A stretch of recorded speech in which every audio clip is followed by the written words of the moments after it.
সরকার কি আমরা খাল কাটার জন্য আনছি, নদী কাটার জন্য আনছি, এই গাড়ির হর্ন বন্ধ করার জন্য আনছি? গাড়ির হর্ন বন্ধ করে আর মানুষের নিঃশ্বাসের হর্ন বন্ধ হয়ে যায়। ডক্টর ইউনূস ছাড়া, হাতে গোনা দুই একজন উপদেষ্টা ছাড়া এই জুলাইয়ে কোন উপদেষ্টা কি অবদান জানতে চাই? ছাত্র উপদেষ্টা 2 জন আলটিমেটাম দিচ্ছি।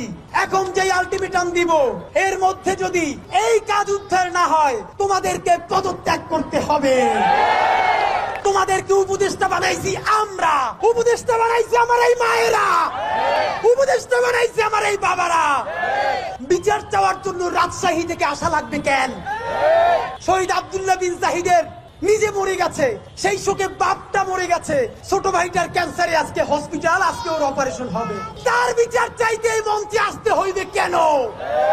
আমার মা বলছে, আরে লাশের স্তূপের মধ্যে হাতটা তখনও নড়ে, মরে যায় নাই, তারেও জ্বালাইয়া পোড়াইয়া মাইরা ফেলা হইছে।